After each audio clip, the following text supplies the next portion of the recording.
Ladies and gentlemen, we have the one, the only Pete Lakowski from amateurgolf.com, longtime friend on the podcast. We're gonna get into it. Welcome, Pete. Thanks, Matt. It's always good to talk about golf at all, but competitive amateur golf is my thing. So thanks for having me on. Yeah, I love it. So, okay, let's get into you were at LA Country Club and Pebble Beach, home of the men's US Open and the women's US Open. Let's start at LACC first. Sure. Yeah. Because, LA is hosting the US Open, first of all, for the first time in 75 years. Jeez. So the last time it was there was at Riviera, and Ben Hogan won it in 1948. So it's really cool to just be in Los Angeles. Any US Open course is amazing, but LA Country Club, of course, is one of the best in the country. But first of all, it's just like the mayor, Karen Bass, is there, the council person, the celebrities that are there from the perspective of politics and government and what they're going to accomplish. That was as much as what I took in as I did the course itself and what's going to go on there, because they're going to do a lot of charitable stuff for the city. Yeah. Had you played the course before? I had.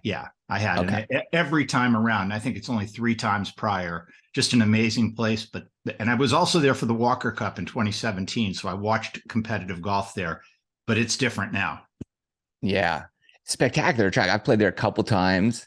Had probably one of my most memorable shots of my life there at the par 5. What is it? 13 or 14? Up alongside the houses where the Playboy Mansion is. You literally tee off like in the backyard of the Playboy Mansion. That's you right. pass the Spelling Manor.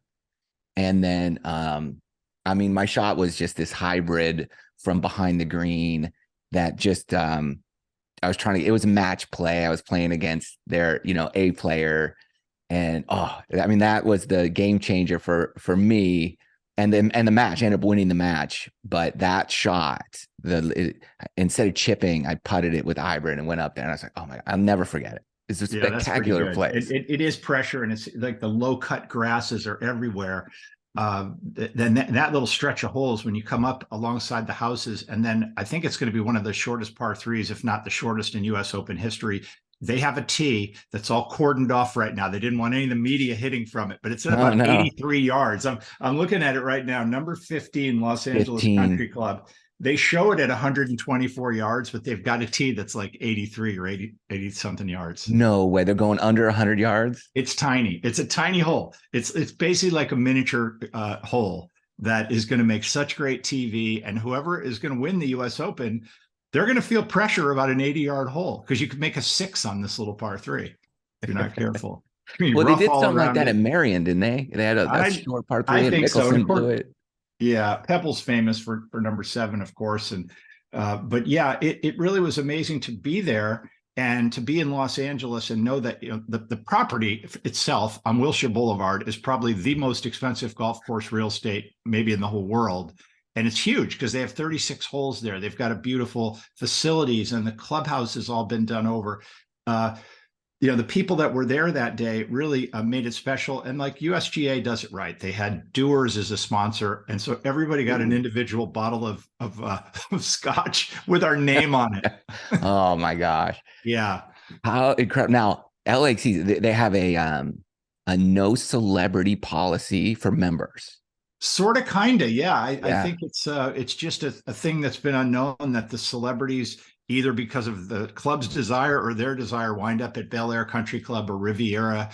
And it was funny because I got pulled aside by a guy that's a screenwriter. So maybe he doesn't count in that no celebrity thing, but he pulled me aside and he recognized me like you get recognized. And he said, I love amateurgolf.com. You just covered the Coleman at Seminole. Yeah. And, I followed my friend, Geronimo Estevi. And these are the tournaments that thousands of people don't care about, or tens of thousands like an Open, but people do care about these tournaments. So that always makes me feel good. I didn't get on the corporate jet, though. So what they did is they had Mike Wan, the CEO of the USGA, executive director, and all the big celebrity media stars, the USGA's key execs.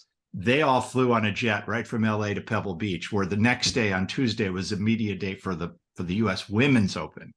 So you do LACC Friday or on Monday. And then the next day you're at Pebble. That's right.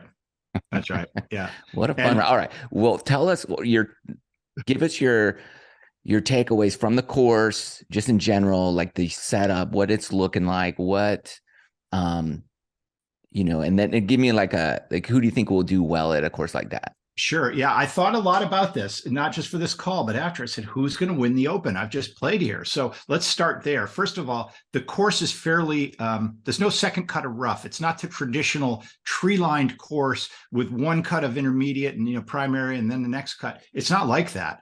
It's going to look different for people on TV. It's very links looking with Mm, the natural hewn bunkers. What happened was Gil Hanse went in, and he's, of course, famous for doing the Olympics course and everything else. And he went in there and he didn't like redesign the course. He tried to make it more like it was from the old days when George C. Thomas had this golf course. And typically they're removing a lot of trees from golf courses everywhere. So now the hazards aren't so much off the tee unless you catch a bunker. And there's some places they're going to make it, it's going to be impossible. It's going to be like a penalty, like a pot bunker. However, if you can drive around that and the long hitters, the green sides is where you see this huge amount of rough. And I couldn't even see my ball one time, and I had just missed the green.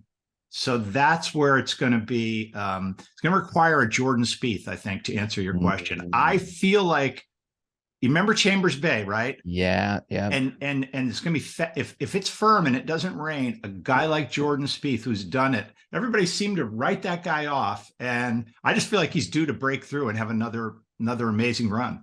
Well, it's funny. Okay, so you mentioned that. What do you think of That's my pick, Phil? Jordan Spieth. You're picking Jordan. What do you think Phil Mickelson's chances are? I mean, he finished second at the Masters, and you mentioned like driving isn't like it's long. Like he'll hit fairways, he'll be in the shortcuts, and his short game is pretty obviously amazing. Can he pull some magic one more time? I'm going to say if he's going to do it, this would be the spot. What he did in the Masters is going to be one of the most underrated performances by an kind of a guy right now that is in the news more for controversy than his golf game. And whoever's watching the Live Tour, and he's talking about Taylor Gooch and all this stuff. But in the meantime, what a finish, right? So maybe Matt, you is that your pick? Are you picking Phil? I love seeing that because the poor guy just had so many heartbreaks. It would be pretty amazing if he did it. I certainly will hope and root for him, but yeah, I wouldn't mind seeing Jordan pull it off, or there's It's a going to lot be of a different guys. winner. I think it's going to be a different winner than some might predict going into the tournament. So that golf course is amazing. I'm just reading some facts here. Like, for example, one obvious fact that I took away from it was that it's the highest number of entries ever received in a U.S. Open. I think the time before that was 2014 at Pinehurst. Okay. Yeah. And then on top of that, it was a 10,187 entries, right? And so this local qualifying that's going on right now, and just yesterday, I mean, what amateurgolf.com does say, well, why is amateurgolf.com following pro tournaments? And that's, we don't really follow the PGA Tour or the Live. It's really been nice to stay out of that controversy. But why we follow the Opens is because of the qualifyings. Yeah. And there's going to be amateurs in every Open, and they're going to qualify, some of them the hard way. Some are going to be exempt by winning the USM or being runner-up in the USM. But the hard way is going through what's now local, and they changed the name. It used to be sectional. Now it's called final qualifying. That's the 36 holes. Like on that Monday, I think it's June 5th, and everybody will go into that. And are they changing that to be one round coming up, or No, there's the something going USM is on? going to change the way they qualify. There's going to be an Got it. intermediate qualifying, because the USM always used to be enter the US Amateur, have a 1.4 handicap or whatever you need, and then just show up at a 36 hole qualifier. And I think for a number of reasons, it doesn't necessarily get the best players. It gets the best players, but they feel like more players should get in, and more players will be exempt through the first qualifying, which will stack the second qualifying. So the sort of people that love the democracy of golf, they don't like the new thing. They just like it the way it Mm, was. But the people that are in the top of the rankings say, well, that I could take a little sigh of relief that I get into a more elite group. But watching that is what we do at amateurgolf.com. So right now there's an article on our site all about the locals. And so yesterday was a very sad but incredible thing. This young man, Tommy Kuehl, oh Illinois yeah. golfer, a college golfer. He shoots 62 in his local qualifying. I mean, it's not just qualified, he's qualified by a bunch. And you can fix anything on the greens now. But what he did is he DQ'd himself after the round. You want to know why? Yeah, yeah, I heard that, but I don't know why. Because there was aerified greens. First of all, why were the greens aerified before a USGA qualifier? That's a whole nother question. What qualifier was this? Good question. I'll have to look while we're talking. But Because I heard in Eagles Landing down in Georgia, they also had aerified greens down there. yeah, this is Illini Country Club, so Okay. this may be like their home course. And he basically cards a 10 under 62, but he realizes after the round that you're allowed. So this is a good rules thing. On the greens, they change it so you can fix spike marks and you can fix depressions, and obviously we'd always be able to fix ball marks, but you can't fix like natural damage, and you can't fix aerified, the holes from aerations. So it really put it in a tough place for him. He had to DQ himself. Because he fixed some aeration marks. That's right. And now he's in the news for the right reasons. I mean, it's nice to know that that's the case, but a golfer like that could have gone through the next stage of qualifying. And that's happened a number of times. And unfortunately, and this is what happens with golf media, as you know, when I make a mistake on the website and spell a name wrong, we get more attention than when we get it right. You do that on purpose every now and then. Yeah, Tommy Kuhl is in the news for the wrong reasons right now. Probably made Will golf the channel. USGA, will they say, look, we're gonna give you a special? No. They want to. That's the same chances of me getting on the USGA jet. It was it didn't happen. We don't have a seat for you, but you're lucky. Take your starting time. So I got on Southwest Air. I left Los Angeles Country Club, and fighting traffic. I mean, there's so much traffic on 405, as you well know from LA. And I get to the airport, the flight's late. I get up to San Jose at midnight, but at least I knew the next morning I'm driving down to Pebble and I'm playing Pebble Beach. And that was the media day for the US Women's Open. Okay, so this is the first time the women are playing Pebble Beach. Exactly. Like ever. Exactly. And it's in the Open. Yeah. Had they played there? Like maybe not a tournament at all. I mean, the women have gone there. For example, Rose Zhang holds the Pebble. She's the current #1 ranked amateur in the world for the most weeks. She passed Lydia Ko. So Rose Zhang is amazing. She's like, I don't want to say she's like the Tiger Woods. She is Rose Zhang. They're going to call it the Rose Zhang of amateur golf someday. And she's really incredible. And she shot a 63 at Pebble in a tournament called the Carmel Cup, which is a collegiate event that's held there. That's right. So certainly women have played there, but it'll be the first time the women's major is played at Pebble. Michelle Wie was there.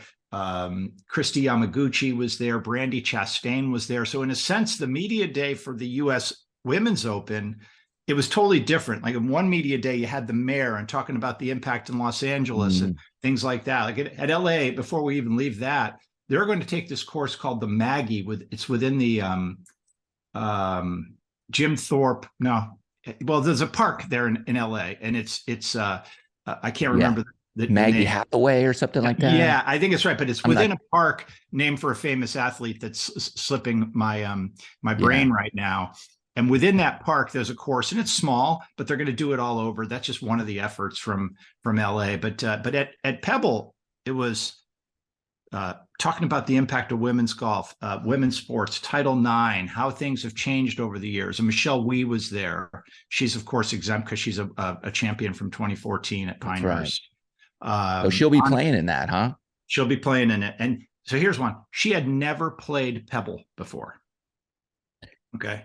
She went to Stanford. She went to Stanford. Never got on. Never played Pebble. Never played Pebble. So media day was her first round at Pebble ever. That's right. That's right. So of course I wasn't paired with her. The guy from No Laying Up, Randy, I think from No Laying Up was paired with her. And I watched him flip her for the tee on the first hole. I say, "Why are you flipping Michelle Wie for the tee? She gets a tee. She gets a tee. She flipped her first. Thankfully, she won the tee flip. Okay, good. And I'm not denigrating that guy. I just thought it was funny. I said I would not be flipping Michelle Wie for the tee, So no, she goes first. Off. Yeah, and I'm right behind her. I'm right there on the tee. So you got to see her play. How's her game? I mean, could you tell from behind her?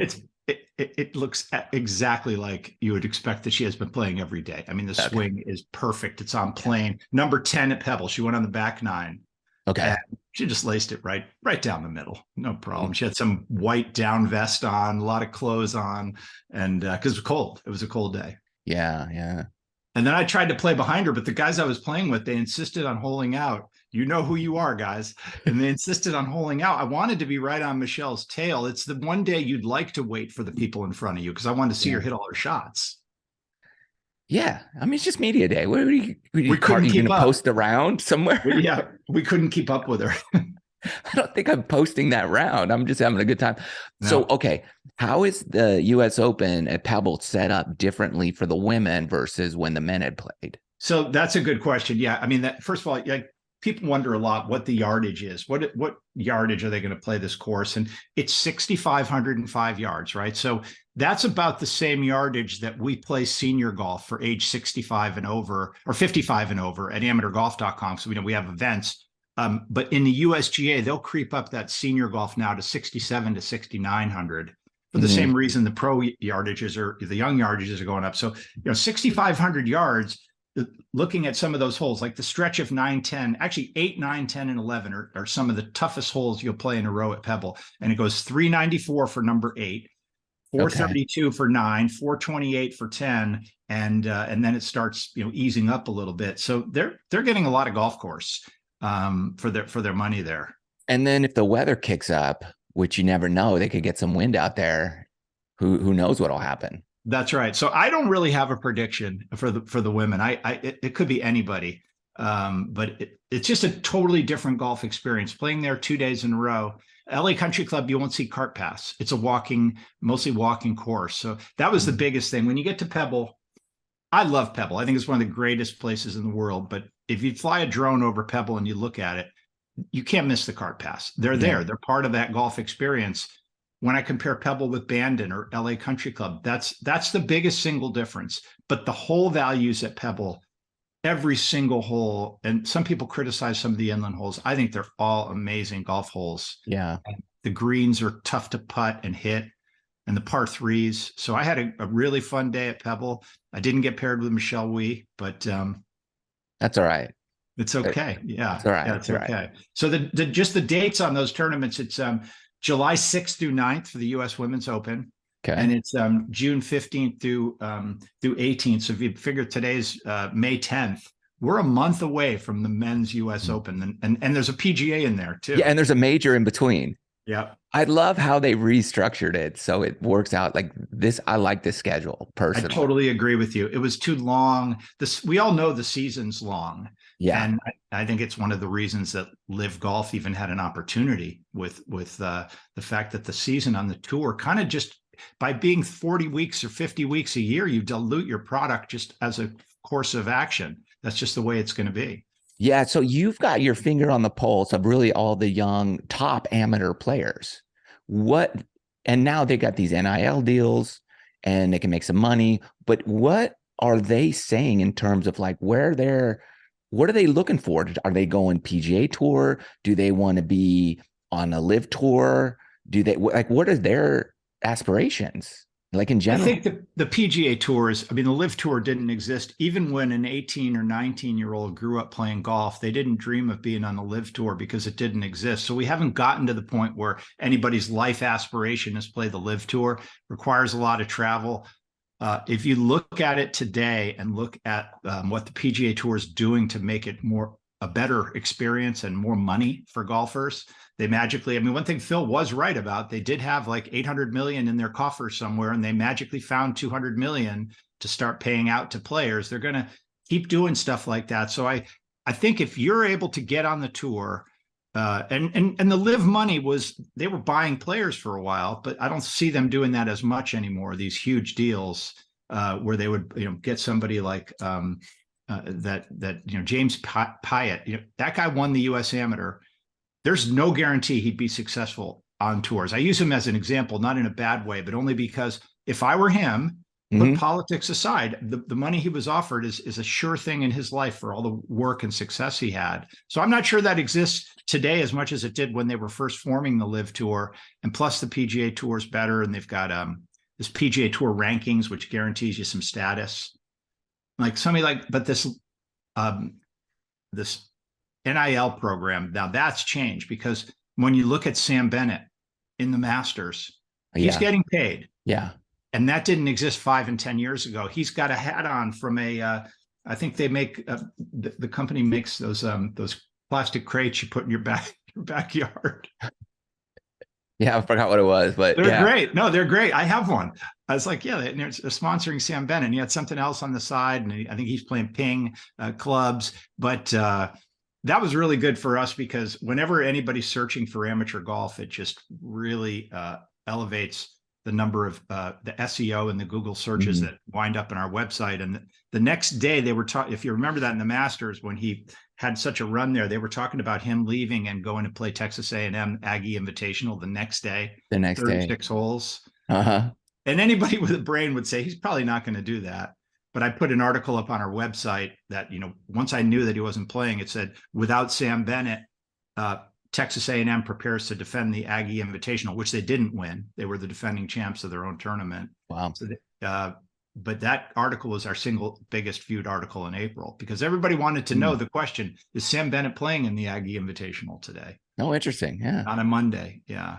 So. How about like I'm out here in Scottsdale, Good Goods has their, first ever Good championship. We've got all these top, young pros that are chasing mini tours. They are Corn Ferry, trying to qualify for Corn Ferry. They got PGA, they got Canada status. These guys have been grinding, great college players, but really can't. They've played some PGA events, but they're Monday qualifiers, amazing players. Yeah. But there's really there's not a place for these guys other than what they're doing, bouncing around mini tour. But with good, they're going to have more of these things. Is that obviously these guys want to be major champion winners, but who knows? I mean, this could be something where they can make a good living. Absolutely. And I played with a guy the other day at Balboa Park, the Muni in San Diego. And right from the first shot, it sounded different. It looked different. Yeah. And I was like, who did you bring to the tee today? And this guy's name is David Bradshaw. He's won 12 West Virginia Opens. The only person that won more was Sam Snead. He's made it into 10 final qualifiers. So he made it past local and into 10 of the 36-hole finals for the US Open, but never made an Open. He should be at your event. You should look him up and see if he's there. But my point is, he told me he was bankrupt twice, completely down to nothing. And I said to him at the end of the day, I go, you weren't bankrupt because if you always had that Scotty Cameron $10,000 putter, you never sold it. So you weren't really bankrupt. Yeah, you got something to sell. No, these guys, when you sell your clubs.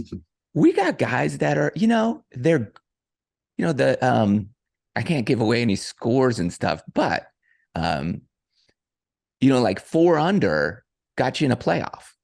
Wow. For the top 12. I guess I can't give a little score, but that, so 8 under was the low round so these guys are players. Yeah, of course they are. And that's my point. There's players everywhere and they Monday qualify. There's some rapper from Connecticut that was just Monday qualified for something and then made a hole in one on his 4th hole. As long as you're willing to put up the money, even the Canadian Tour, to try to qualify for the Canadian Tour, you've got to pre-qualify and qualify. And I think it's 6,500 or 4,500. It's not insignificant what the entry fee is just to get in. So if Good is providing an opportunity without a huge entry fee. Well, it was 0, no entry fee. That's where you're going to see that could really be successful if they can get the sponsors and put up even 5 and 6 events a year with that kind of a purse. I think their purse was 150 or something like that. It's 100,000. Winner gets 50. Yeah. All the top 12 get, I think, a $1,200 stipend, plus last place with 12th place, I think, wins $1,300.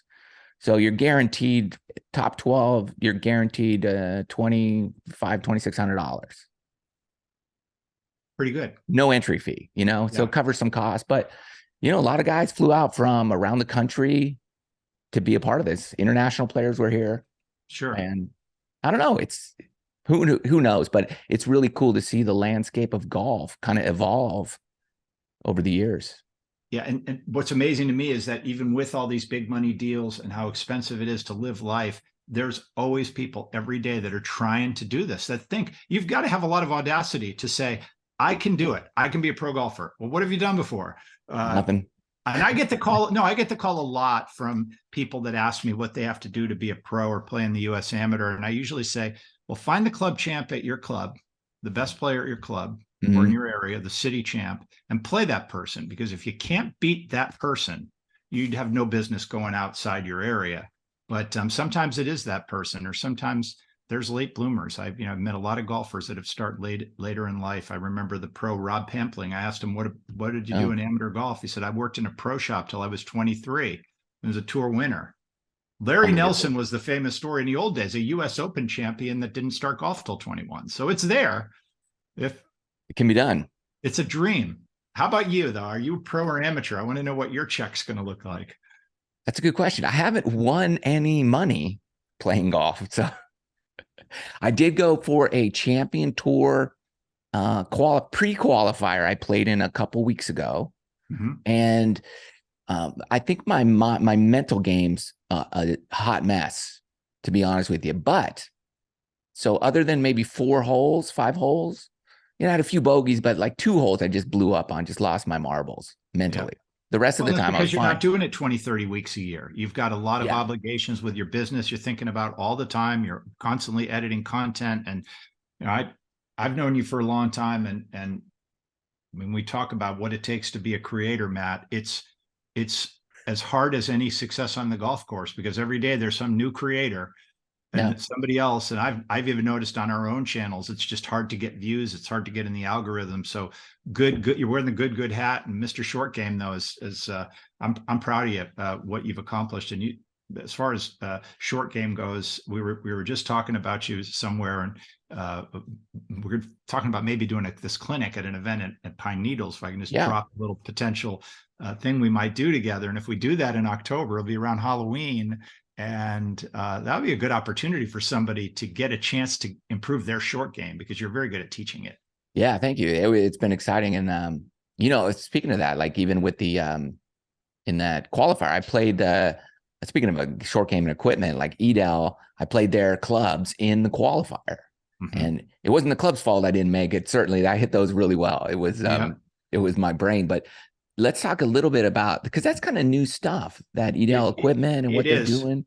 And seriously, I didn't do this as a prop, but it's on my desk, because if you haven't seen these Adele clubs, they're basically they're clubs that have 3 weight ports on the back. Their wedges have it, their irons have it. So like on my desk is this little case, and inside the case is a hex wrench. It's really classy. Yeah. But basically these weights, and the weights are if you try to do swing weight on an iron, and what swing weight is, for anybody that doesn't know, it's not a total weight, it's a balance point. It's the balance point. It's what you feel when you swing the club, in essence. I don't know how the formula is, but a swing weight scale is not the same as a regular total weight scale.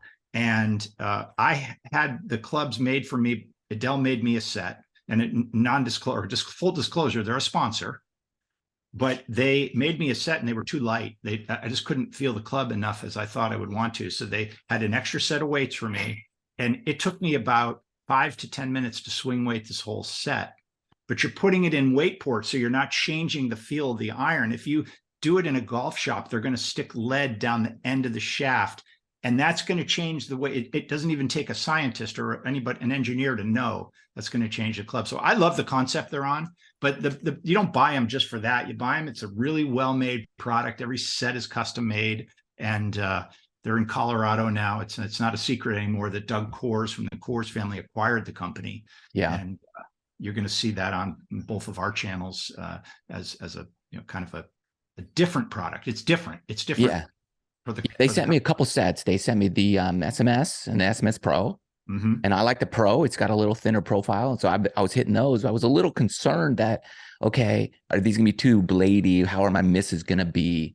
And what's great is with that weighting system, I feel like when I hit on the toe a little bit, I got a little extra weight out there. I still get the distance, like that. The sweet spot is a little more extended out.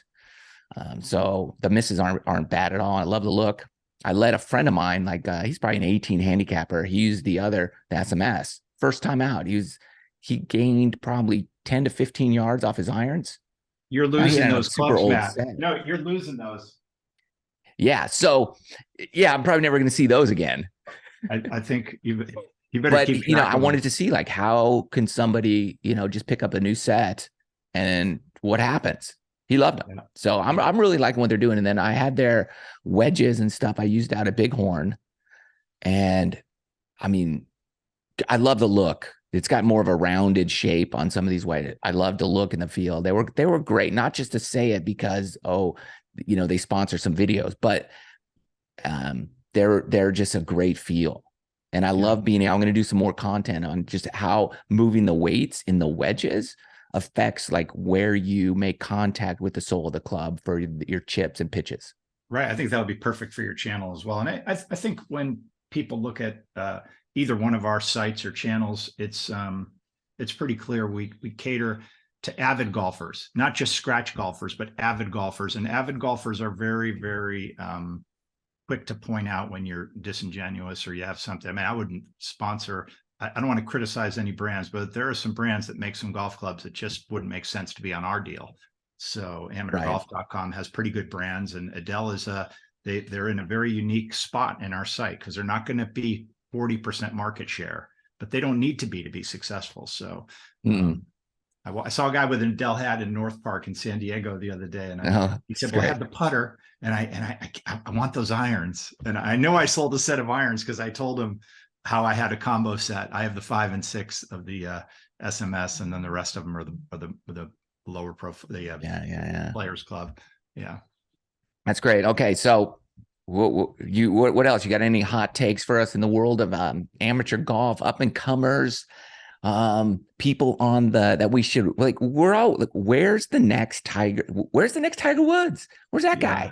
Yeah, it's the fact that we can't really say that just shows you how 1 in 100 years, like the 100-year storm. We're just not going to find another one. And even his personality, to have that kind of, talk about audacity, to think he could hit almost any shot. And I mean, I have one Tiger Woods story because I was on a podcast recently and all the guy wanted to talk about was Tiger Woods. Like that's how he still has fans like that. Like he wanted to defend why Tiger's the best ever. And I just remember living in Carlsbad, California, the home of the golf industry, before I moved to San Diego. And one day I wanted to go see Tiger's match in the World Match Play at La Costa. And I went down there, and it was right before Stephen Ames had said, he was going to play him. And he said, "I'm not really afraid of Tiger. His driving's not that straight. I can give him a good match." And I went there and I looked at the clubhouse, had a huge scoreboard, and it said Tiger Woods 9 up.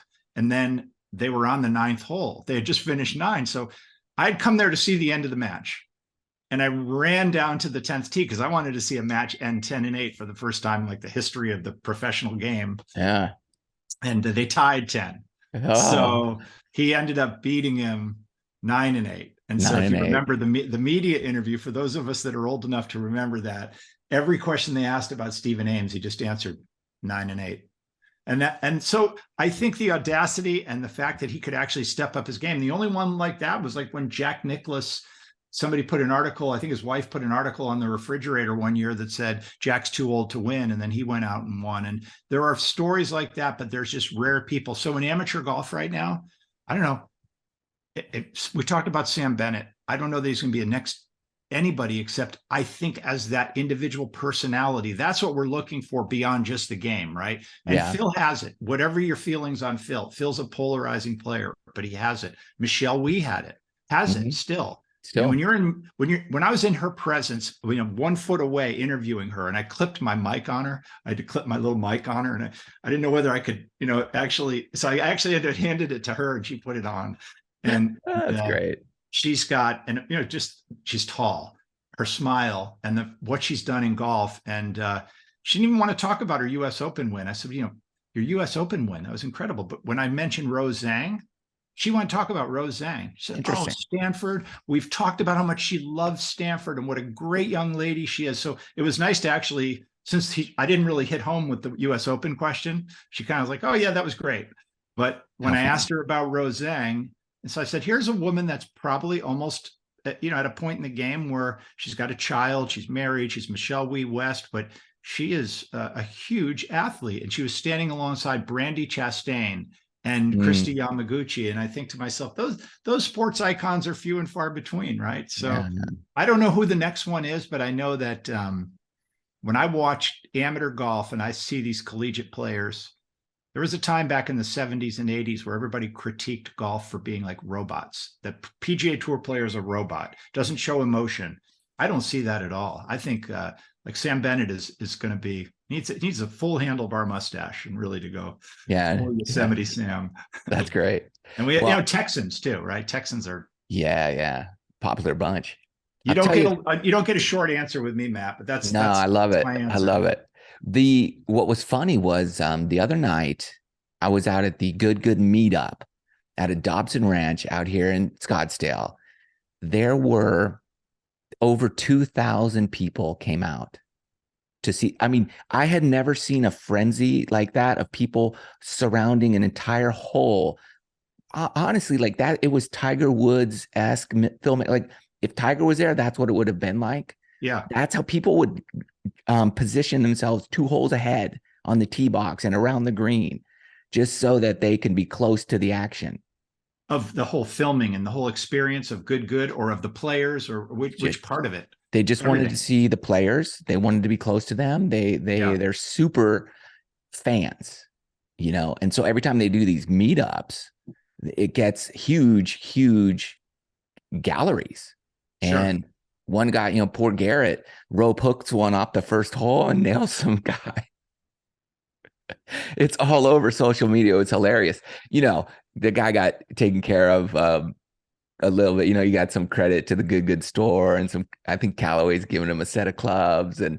But yeah, all the memes on social media are showing guys with big knots in their head. Like here, it's not the guy, but Right. they're teasing. But it was just you get like a guy who's not a tour quality pro, obviously, so like you get nervous.